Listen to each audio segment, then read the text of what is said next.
Welcome to morning bulletin. ఇక వార్త వివరాల్లోకి వెళ్తే టీడీపీ ప్రభుత్వం ప్రవేశపెట్టాలని యోచిస్తున్న ఫేక్ న్యూస్ చట్టంపై వైఎస్ఆర్సీపీ తీవ్ర స్థాయిలో స్పందించింది. పార్టీ ప్రధాన కార్యదర్శి పొన్నవూరు సుధాకర్ రెడ్డి మాట్లాడుతూ చంద్రబాబు తీసుకురావాలని ప్రయత్నిస్తున్న చట్టం ఖచ్చితంగా రాజ్యాంగబద్ధం కాదని అన్నారు. ఫేక్ న్యూస్ చట్టం వస్తే టీడీపీ ఆధ్వర్యంలో నడుస్తున్న ఐటీడీపీ తెలుగుదేశం ఫేక్ ఫ్యాక్టరీలే మొదట ముద్దాయిలు అవుతాయని వ్యాఖ్యానించారు. ఇప్పుడు ఒక్కొక్కటి కానీ చదవదలుచుకుంటే కాలాతీతం అయిపోద్ది. మీరు స్ప్రెడ్ చేసినటువంటి ఏది నిజం ఏది అబద్ధం ఉండే చట్టాలు చాలండి.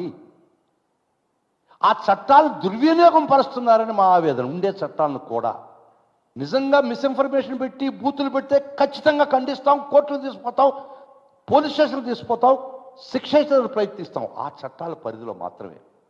మీ ఫ్యాక్టరీల్లో, మీ ఫేక్ ఫ్యాక్టరీల్లో ప్రతిరోజు తయారవుతున్నటువంటి ముడి సరుకు, ఫైనల్ సరుకు, వాటి మీద కూడా చర్చిస్తాం, వాటి మీద కూడా ఆదేశించండి కేసులు పెట్టమని. అప్పుడు మీ నిజాయితీ బయటపడద్దు. ఇనిబడి ఎవరైనా ఈ విధంగా అణిచివేత ధోరణితో ప్రభుత్వాన్ని నడపలేరు. అణిచేస్తారు, చట్టాలు ఉంటాయి. ప్రతి దేశంలో కూడా డెమోక్రసీ వర్ధిల్లాలంటే చట్టాలు సమంగా అమలుపరచాలి. డ్రకోనియన్ లాసుని ఏ దేశంలో కూడా, దుర్మార్గమైన క్రూరమైన చట్టాలు ఏ దేశంలో ఉన్నా కూడా ఆ దేశంలో డెమోక్రసీ కూలిపోయి, ఆ ప్రభుత్వాలు కూలిపోయినాయి. వద్దు, లెట్ us లవ్ డెమోక్రసీ. ఇటువంటి ప్రయత్నాలు చేయొద్దు. చేస్తే లీడ్ అవుద్దేమని భయపడుతున్నా నేను. వద్దు వద్దు వద్దు, let's not do that. Let us confine our self to the constitution of India. Let us confine to the writ of this honourable courts and let us confine to a fair governance. ఏ ప్రభుత్వం కానీ చరిత్రలో ప్రజా వ్యతిరేకతతో ఎవరు పాలించలేరు. It can be done for some time, but it cannot be done for all the time. Annamayya జిల్లాలో ₹1 కోటి విలువైన సారా ముడిసరుకు పట్టుబట్టడంపై వైఎస్ఆర్సీపీ తీవ్ర స్థాయిలో స్పందించింది. రాష్ట్ర అధికార ప్రతినిధి కారుమూరి వెంకటరెడ్డి మాట్లాడుతూ అక్రమ మద్యం తయారీ కేంద్రాలతో రాష్ట్రం అడ్డాగా మారిందని ఆరోపించారు. ఇంకా దొరకని సరుకు ఎంతో ఉందని, ఎన్ని ప్రాంతాల్లో ఇలాంటి డెన్లు నడుస్తున్నాయో ఎవరికీ తెలియదని అన్నారు. ముఖ్యమంత్రి చంద్రబాబు పాలనలో ఆంధ్రప్రదేశ్ ను మధ్యాంధ్రప్రదేశ్ గా మార్చేశారని విమర్శించారు. దానికి ఒక ఉదాహరణ, 9 మందిని అదుపులో తీసుకున్నారు. సాక్షాత్తు తెలుగుదేశం పార్టీ మంత్రి రామ్ ప్రసాద్ రెడ్డి అనుచరులుగా పోలీసులు గుర్తించడం జరిగింది. దీంట్లో మరీ ముఖ్యంగా తంబాలపల్లి తెలుగుదేశం పార్టీ ఇన్ఛార్జ్ గా ఉన్నటువంటి జయచంద్రారెడ్డి బావమరిది గిరిధర్ రెడ్డి కనుసన్నల్లో ఈ అక్రమ మద్యం తయారు చేస్తూ దీన్ని సరఫరా చేస్తున్నట్టుగా కూడా. ఈ సరఫరా ఎక్కడ? కదిరి, అన్నమయ్య జిల్లా, అలానే చిత్తూరు జిల్లాలకి ఈ నకిలీ మద్యాన్ని సరఫరా చేస్తున్నట్టుగా పోలీసులు గుర్తించారు. చంద్రబాబు నాయుడు గారు తెర ముందు నీతి వాక్యాలు మాట్లాడుతూ ఉంటాడు, తెర వెనక చేసేటువంటి ఇలాంటివన్నీ, ఈ అక్రమ వ్యాపారాలంటికి చంద్రబాబు నాయుడు గారి కనుసన్నలోనే జరుగుతుంది. ఆంధ్రప్రదేశ్ రాష్ట్ర ప్రభుత్వంలో ముఖ్య నేతగా ఉన్నటువంటి ఈ నేతల కనుసన్నల్లో కోట్లాది రూపాయల మద్యం ప్రతి నెల అక్రమ వ్యాపారం జరుగుతూ ఉంది. దీని ద్వారా వేల కోట్ల రూపాయలు వీళ్ళు వెనకేసుకుంటా ఉన్నారు. ఇలా వెనకేసుకోవడమే కాకుండా ఇలాంటి అక్రమ మద్యాన్ని తయారు చేసి సరఫరా చేసి బెల్ట్ షాపుల ద్వారా అమ్మటం ద్వారా వేలాది మంది ప్రాణాలను తీయటానికి వీళ్ళు కంకణం కట్టుకున్నారని తెలుస్తుంది. ఖచ్చితంగా దీని మీద సిబిఐ ఎంక్వైరీ జరగాలి. వేల కోట్ల రూపాయల అక్రమ మద్యాన్ని తయారీ చేస్తుంది ఒక ప్రభుత్వ కనుసన్నల్లో. అంటే ఇది ఇంతకంటే నీచమైనటువంటి పని ఇంకోటి ఉండదు.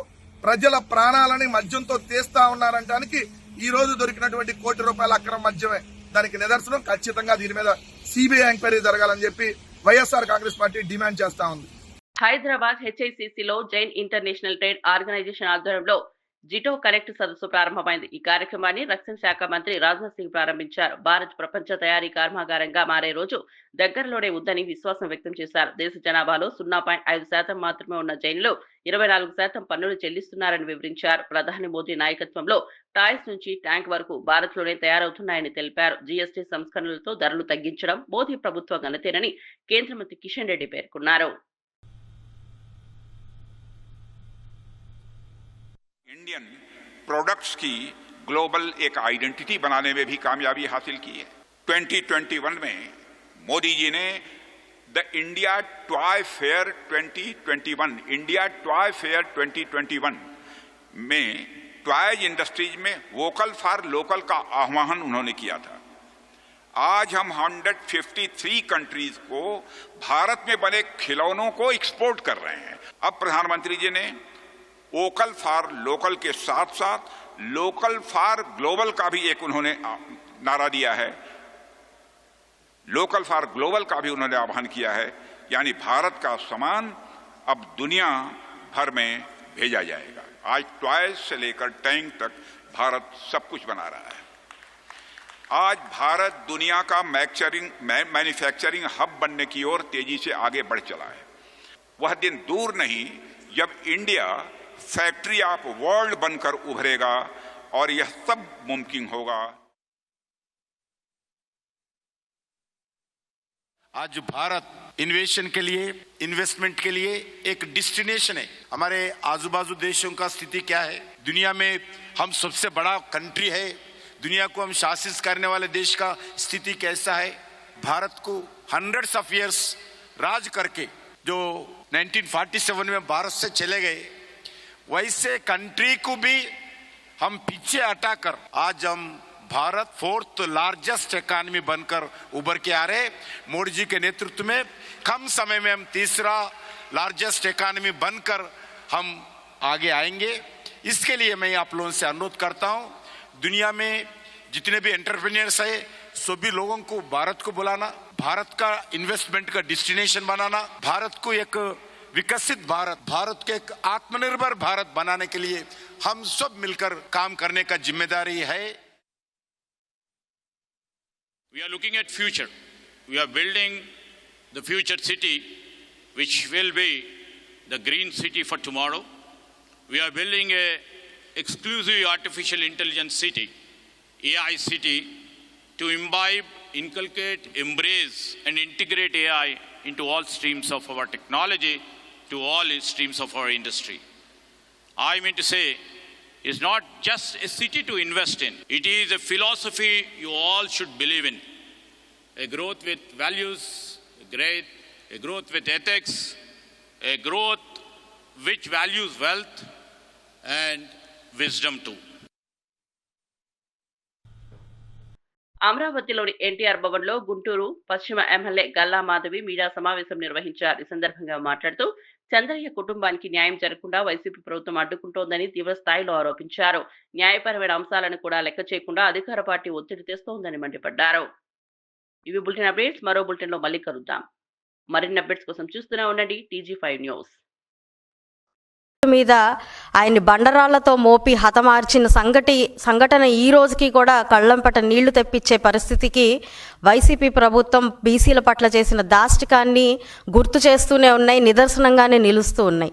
ఆ చంద్రయ్య కుటుంబానికి కూటమి ప్రభుత్వం ఏర్పడిన తర్వాత న్యాయం చేయాలి అని చెప్పి ఆయన కుమారుడికి ప్రభుత్వ ఉద్యోగం ఇవ్వాలి అని చెప్పి మన శాసన మండలిలో బిల్లు ప్రవేశపెడితే మరి బొత్స సత్యనారాయణ గారు దాన్ని ఆ కుటుంబ సభ్యులకి ఎవరికీ కూడా ప్రభుత్వ ఉద్యోగం ఇవ్వాల్సిన పరిస్థితి లేదు, ఇవ్వకూడదు అని చెప్పి నిర్దాక్షిణ్యంగా ఆయన ఖండించిన తీరు ఎంతో హేయంగా ఈరోజు మన ముందు నిలుస్తుంది. నా బడుగు బలహీన వర్గాలు, నా బీసీ ప్రజలు అని చెప్పుకొస్తున్న జగన్మోహన్ రెడ్డి వైఖరి ఈరోజు ఎలా కనిపిస్తుందంటే, మరి బొత్స సత్యనారాయణ గారి మాటలు జగన్మోహన్ రెడ్డి గారు మాత్రమే ఇలా మాట్లాడిచ్చారా అన్నదానికి అద్దం పట్టేలాగా ఉన్నాయి. ఈరోజు చంద్రయ్య బీసీ వర్గానికి చెందాడు కాబట్టే ఈరోజు ఈ బిల్లుని వ్యతిరేకించాడు అన్నది చాలా స్పష్టంగా ఈరోజు మనకి కనిపిస్తూ ఉంది. అదేవిధంగా శాసన మండలి సాక్షిగా బీసీల ప్రగతిని జగన్మోహన్ రెడ్డి డైరెక్షన్లో బొత్స సత్యనారాయణ గారు అడ్డుకున్నది వాస్తవం కాదా అని చెప్పి ఈరోజు నేను వాళ్ళని ప్రశ్నిస్తూ ఉన్నాను. చంద్రయ్య కుమారుడి ప్రభుత్వ ఉద్యోగం రాకుండా అడ్డుకోవడం బీసీలను నిజంగా అవమానం చేసిన తీరు కూడా చాలా స్పష్టంగా కనిపిస్తుంది. ఇది అందరూ కూడా గమనించాల్సిన విషయంగా నేను భావిస్తూ ఉన్నాను. జగన్మోహన్ రెడ్డి పెత్తందారి పోకడలు ఈ సంఘటన ద్వారా చాలా సుస్పష్టంగా మనందరికీ కూడా కనిపిస్తూ ఉన్నాయి. బీసీల ప్రగతిని అడ్డుకున్న వీరికి రాజకీయ సమాధి చేసేది బీసీలే అన్న సంగతి మాత్రం గుర్తుపెట్టుకోవాల్సిందిగా నేను అందరు రాష్ట్ర ప్రజల్ని కోరుకుంటూ ఉన్నాను. ఆనాటి నుంచి ఈనాటికి వరకు కూడా బీసీల పైన జరుగుతున్న దాష్టికాలకి వైసీపీ అంతా ఇంత కాకుండా ప్రవర్తించే తీరు నిజంగా యావత్ రాష్ట్ర ప్రజలందరూ కూడా చూస్తూ ఉన్నారు. మొన్నటికి మొన్న మా వడ్డెర సోదరుల మీద జరిగిన దాడులు కానివ్వండి, మరి ఒక 15 రోజుల క్రితం నాడు మా రజక సోదరుల మీద కులము జాతి పేరు పెట్టి చేస్తున్న దాడిని కానివ్వండి, ఇవన్నీ కూడా వైసీపీ అడ్డగోలు నాయకత్వానికి నాయకులకి నిదర్శనంగా కనిపిస్తున్నాయి. అన్నీ కూడా యావత్ రాష్ట్ర ప్రజలందరూ కూడా చూస్తూనే ఉన్నారు. 11 సీట్లు కాదు కదా, రానున్న రోజుల్లో ఒక్క సీటుకు కూడా వీరు అర్హులు కాదు అన్నది యావత్ రాష్ట్ర ప్రజలందరికీ కూడా చాలా స్పష్టంగా తెలుస్తున్న విషయం. ఈరోజు ఇంచర్ల ఎంఆర్ గార్డెన్ లో వెంకటాపూర్ మండల కాంగ్రెస్ పార్టీ కార్యకర్తల సమావేశం ఘనంగా జరిగింది. ఈ కార్యక్రమానికి ముఖ్య అతిథిగా హాజరైన రాష్ట్ర పంచాయతీరాజ్ గ్రామీణాభివృద్ధి స్త్రీ శిశు సంక్షేమ శాఖ మంత్రి డాక్టర్ దనసరి అనుసూయ సీతక్క ప్రసంగించారు. ఎన్నికలను దృష్టిలో ఉంచుకుని కాంగ్రెస్ పార్టీ శ్రేణులు గ్రామాల్లో ప్రజలకు చేరువ కావాలని ఆమె పిలుపునిచ్చారు. సీఎం రేవంత్ రెడ్డి నాయకత్వంలో ప్రభుత్వం ఇప్పటికే అమలు చేస్తున్న సంక్షేమ పథకాలను ప్రజల్లోకి విస్తృతంగా తీసుకెళ్లాల్సిన బాధ్యత కార్యకర్తలదేనన్నారు. బీఆర్ఎస్ నేతలు 10 ఏళ్లలో రాష్ట్ర ఆర్థిక పాలన వ్యవస్థలను దెబ్బతీశారని, వాటిని ప్రజాప్రభుత్వం సరిదిద్దుతోందని పేర్కొన్నారు. నేను కూడా ఒక 6 నెలలు ట్రై చేసిన సిన్సియర్గా ఏటు నాగారాన్ని ఒకటి, ములుగును ఒకటి, ఎందుకంటే ములుగు కింద 4 మండలాలు, ఏటు నాగారం కింద 4 మండలాలు చేసి మరి చేద్దామని మేము కూడా అటు కన్నాయగూడెం, ఏటు నాగారం, మంగపేట, తాడువాయి అటు వేసి గోవిందరావుపేట, ములుగు, వెంకటాపురము, మల్లంపల్లి ఈ 4 మండలాలు ఇట్లా 2 మార్కెట్లు చేద్దాము, ఇద్దరికి కూడా అవకాశాలు వస్తాయని మరి మేము ఎంతో కృషి చేసినాం. 6 నెలల దాకా తిరిగి లాస్ట్కి అది ఇంకా అయితలేదన్నప్పుడు లాస్ట్లో మళ్ళీ సరే ఇప్పుడు దాకా ఖాళీగా ఎవరికి పదవులు ఇచ్చడం అయితలేదు, కొంతమందినన్నా కంప్లీట్ చేద్దామని ఆ రోజు కళ్యాణి కూడా మనకు అప్పటిదాకా ఒక ఆమెకు మనం జిల్లా అధ్యక్షురాలు ఇచ్చినాం. మంగపేట ఆమెకు 4 రోజులు ఎలక్షన్ అనగా పార్టీ మారిపోయింది. అప్పుడు ఆ టైంలో వాస్తవానికి వీళ్ళు కళ్యాణ్ కూడా లేడీస్ని పట్టుకొని అన్ని మండలాల్లో మనం ఎక్కడ ప్రచారం చేస్తే మనం ముందు పోయి మనం వెనుకొస్తున్నామంటే వాళ్ళు ఆడళ్ళంతా ఇక్కడ నుంచి మన వెంకటాపురం నుంచి కూడా జవహర్ నగర్ నుంచి ఇక్కడ నుంచి కూడా వచ్చి తిరిగిరు మనోళ్ళందరూ. అట్లా బొట్టు పెట్టుకుంటా తిరిగిర్రు, గతంలో కూడా ఉన్నారు. సరే ఎస్టీగా అవకాశం ఉంది, పీసా యాక్ట్ కింద కూడా వస్తుందని మరి ఆమెకి ఇవ్వడం జరిగింది. లేదా నానే వైస్ చైర్మన్ కూడా టోటల్ కమిటీ అంతా కూడా ఎస్టీ కోట కిందనే గత 2 టర్ములుగా నిర్ణయించడం జరిగింది. ప్రహ్లాదప్పుడు కానీ గోవింద నాయక్ అప్పుడు కానీ మనం 2 చేద్దాం అనుకున్నప్పుడు కాలేదు. కాబట్టి ఆ పరిస్థితులలో మరి నాయకపోవడం నుంచి కూడా ఒక తెగను ఎంకరేజ్ చేయాలని మనం సారంగం తీసుకొచ్చి ఆయన ఊహించలే, అడగలే, మనోళ్ళు కూడా ఎవరు అడగలే.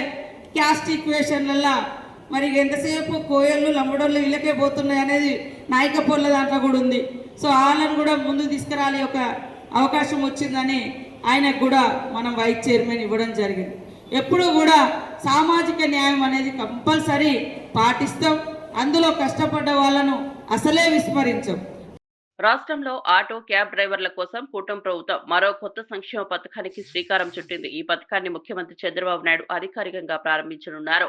ఆటో క్యాబ్ డ్రైవర్లకు సంవత్సరానికి 15,000 ఆర్థిక సాయం అందించనున్నారు. ఈ పథకం ద్వారా డ్రైవర్ల కుటుంబాలకు ఆర్థిక భరోసా కలుగుతుందని ప్రభుత్వం భావిస్తోంది. ప్రారంభోత్సవ సభకు ఉప ముఖ్యమంత్రి, విద్యాశాఖ మంత్రి, బీజేపీ రాష్ట్ర అధ్యక్షుడు హాజరు కానున్నారు. ఏదైతే స్త్రీ శక్తి పథకం ద్వారా మహిళలకి ఉచిత బస్సు సౌకర్యం ఏదైతే కల్పించామో ఇప్పటికే 10 కోట్ల మంది మహిళలు ఈ పథకాన్ని వినియోగించుకోవటం, మహిళలందరూ కూడా ఈ పథకాన్ని చాలా సంతోషంగా ఆమోదించి పథకాన్ని వినియోగించుకుంటూ మనం కూడా చూస్తున్నాం. సో దీని మూలంగా ఆటో డ్రైవర్స్కి, ఆటో నడిపే వాళ్ళందరికీ కూడా కొన్ని ఇబ్బందులు తలెత్తుతున్నాయి. కొంతమంది ఆటో డ్రైవర్లు, క్యాబ్ డ్రైవర్స్ వీళ్ళందరూ కూడా ముఖ్యమంత్రి గారికి రిప్రజెంటేషన్ చేయడం ద్వారా ముఖ్యమంత్రి గారు ఆటో రిక్షా వాళ్ళకి, డ్రైవర్స్కి, మోటార్ క్యాబ్ డ్రైవర్స్కి, మ్యాక్సీ క్యాబ్ డ్రైవర్స్కి 15,000 రూపాయల ఆర్థిక సాయం అందించడానికి జారీ చేయబడిన ఉత్తర్వులని మంత్రి మండలి ఆమోదించిందని చెప్పేసి మనం చేస్తాను. 4వ తారీఖున ఈ కార్యక్రమాన్ని పెద్ద ఎత్తున రాష్ట్ర వ్యాప్తంగా ప్రారంభించడం జరగబోతోంది. ప్రతి జిల్లాలో కూడా దాదాపు 2,90,669 మంది క్యాబ్ డ్రైవర్స్ కానీ, ఆటో డ్రైవర్స్ కానీ ఈ పథకం ద్వారా లబ్ధి పొందుతారని చెప్పేసి మనం చేస్తాను.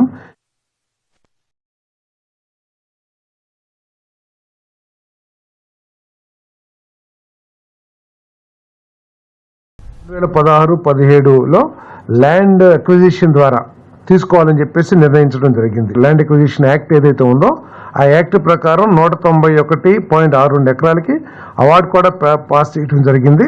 369.23 ఎకరాలు ఆ రైతులే మళ్ళీ పూలింగ్లో ఇస్తామని చెప్పేసి ముందుకొచ్చి పూలింగ్లో ఇవ్వటం జరిగింది. తర్వాత 1197.37 ఎకరాలు ల్యాండ్ ఎక్విజిషన్ నుంచి విత్డ్రా చేసుకుంది ప్రభుత్వం.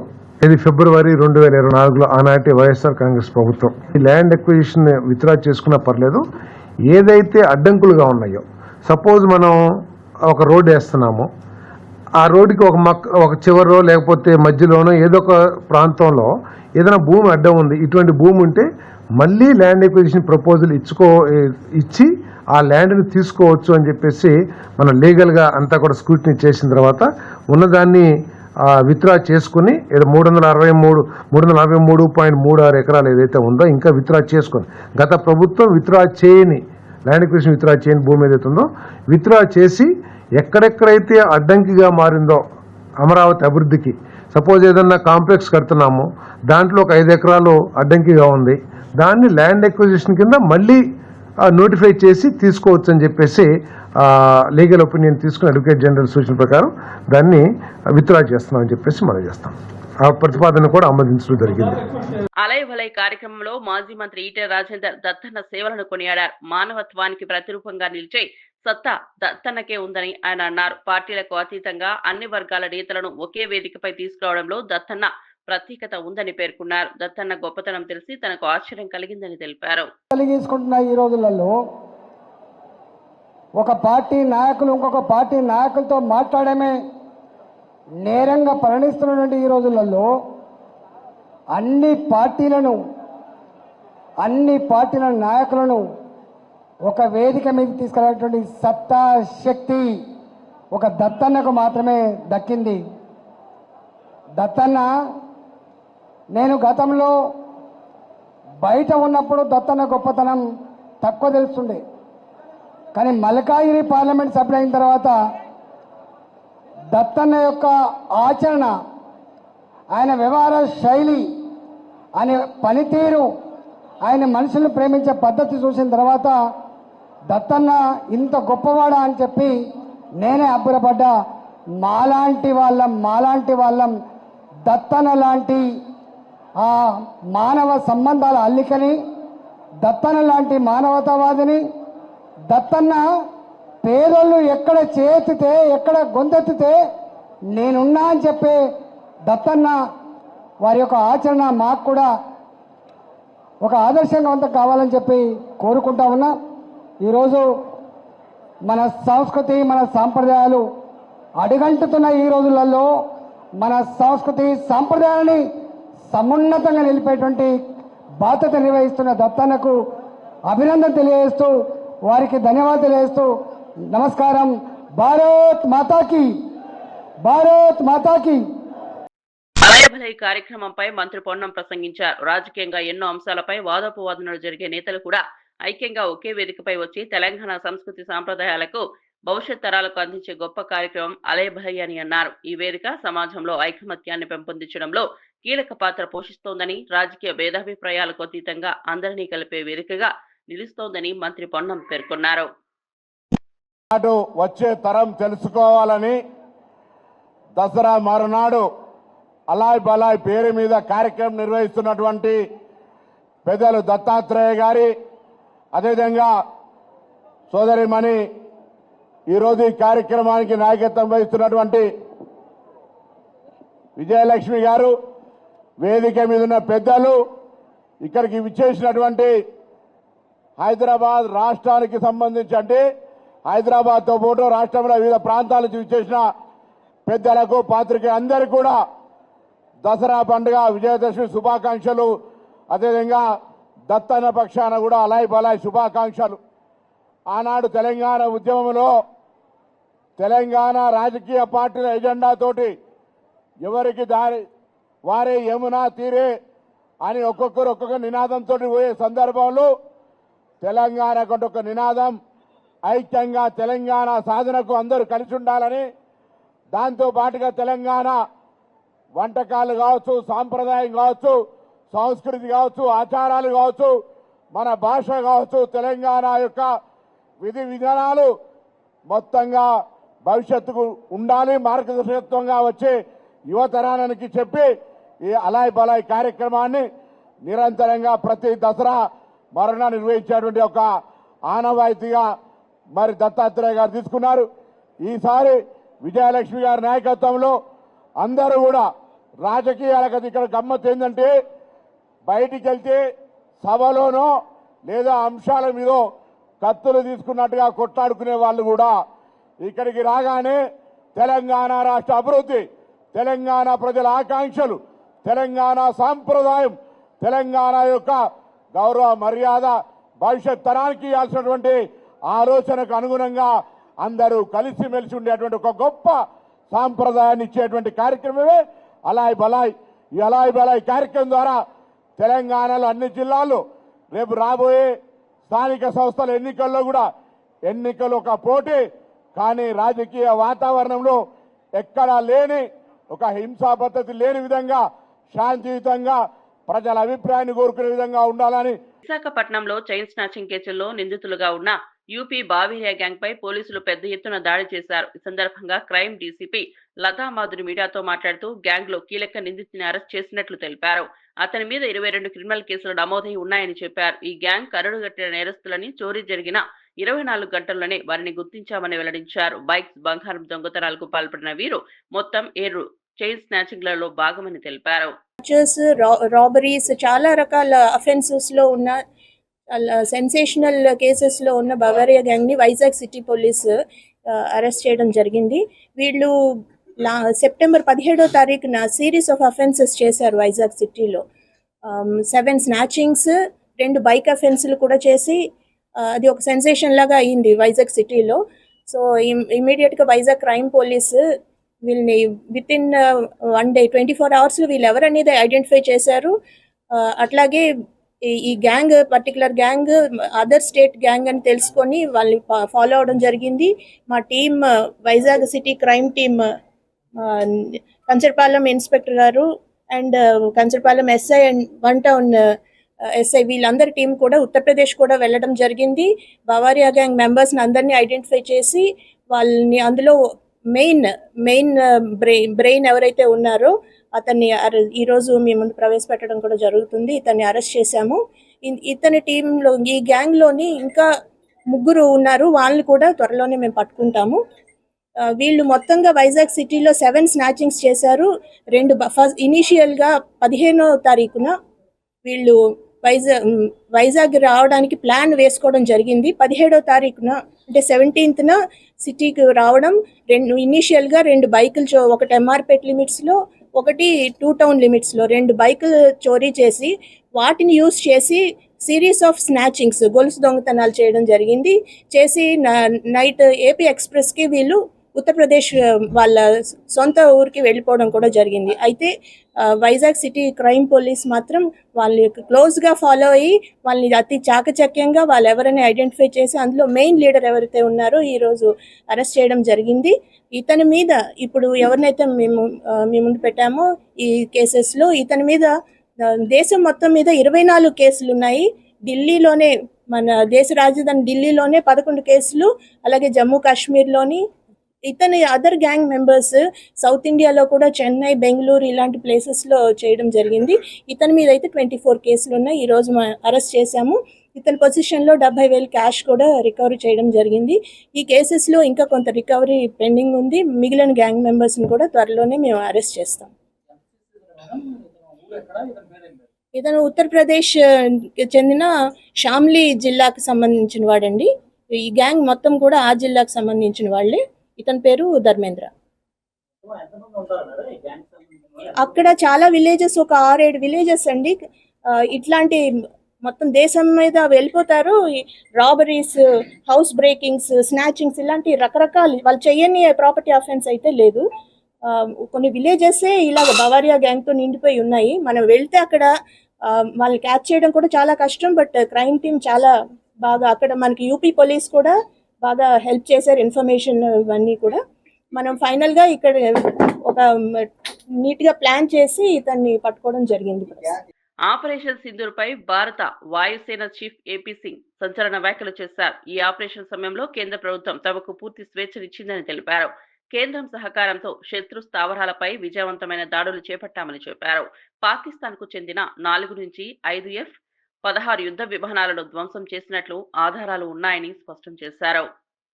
Demonstrating our commitment towards humanitarian aid in disaster relief operations or any time aid to civil authorities that is required. इस साल बहुत सारे ऐसे ओकेजन है जब भारतीय वायुसेना को ये काम करना पड़ा. बिहार, तमिलनाडु, असम, जम्मू कश्मीर, जगह जगह पे, and whether it was Assam का कोल माइन कोलैप्स या फिर सेलम का टनल रेस्क्यू या avalanche in Mana, Manipur landslide या floods in various states like Assam, Sikkim, Himachal Pradesh, सब जगह पे हमारे जहाज़ों ने, हमारे सोल्जर्स ने, हमारे गरुड्स ने along with other agencies like army, navy, NDRF, उन सब के साथ मिल के सहयोग दिया और ये काम किया है. ऑपरेशन सिंधु में इंडियन एयरफोर्स के जहाज़ों ने जो इवैक्यूएशन किया है from international crisis zone, airlifting lot of personnel and of Indian origin back to India. Also during various international crises like Myanmar, Laos, Vietnam, Kenya, वहाँ पे भी हमारे एयरक्राफ्ट, हमारे पर्सनल या तो मटेरियल लेके गए हैं या बाकी रिलीफ ऑपरेशंस वाले इक्विपमेंट लेके गए हैं या NDRF की टीम्स को डिप्लॉय कराया गया है. So the compassion, speed and reliability